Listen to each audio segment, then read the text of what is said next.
Elles seront le samedi 4 juillet à Lampedusa, en Sicile, dans le sud de l'Italie, au cours de cette visite d'une demi-journée dans la cité devenue l'une des principales portes d'entrée des migrants en Europe.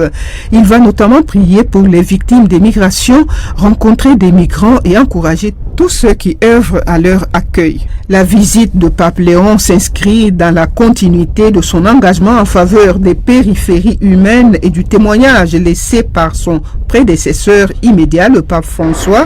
Dès son élection, sa proximité avec les personnes marginalisées s'est imposée comme un axe majeur de son ministère pétrinien.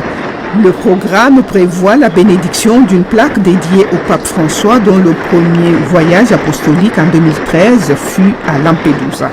La visite sur l'île italienne exprime la continuité d'un engagement de l'Église en faveur de la dignité des migrants, de la mémoire des victimes de la Méditerranée et de la promotion d'une culture de la rencontre.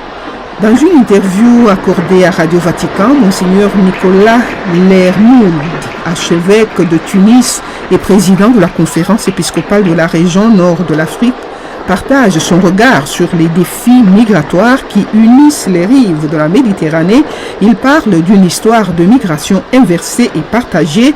Il rappelle que par le passé, ce sont les populations siciliennes et italiennes qui traversaient la mer pour s'installer et travailler sur les côtes tunisiennes. Il souligne combien l'action de l'Église en Tunisie s'articule autour de 3 piliers fondamentaux pour répondre à la crise humanitaire. On l'écoute. Pour nous, Lampedusa, qui est bien sûr la Sicile de la province d'Agrigente, c'est tout d'abord le symbole et la réalité présente d'une histoire partagée. Il est bon de rappeler, par exemple, que ce sont les Italiens, et tout spécialement les Siciliens, qui sont venus sur les côtes tunisiennes au XVIIIe, XIXe siècle pour des raisons de travail et pour la pêche essentiellement. De fait, pour nous, c'est aussi une histoire migratoire partagée à travers cette migration du nord vers le sud au XIXe siècle et aujourd'hui du sud vers le nord pour toutes les raisons que nous savons.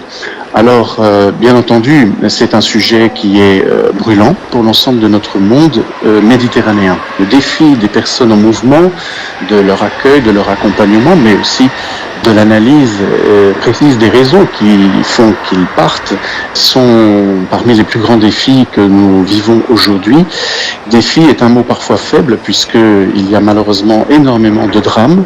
J'ai apprécié en 2023, lorsque le pape François est venu en visite à Marseille, qu'il ait dit que le plus grand cimetière du monde n'était pas la Méditerranée, mais le Sahara.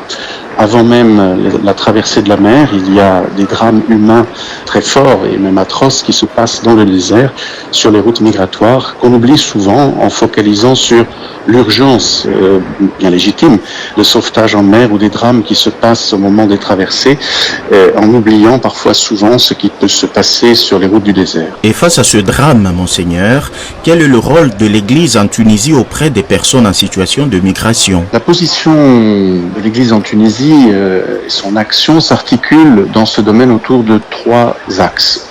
Le premier, c'est la disponibilité du bon samaritain.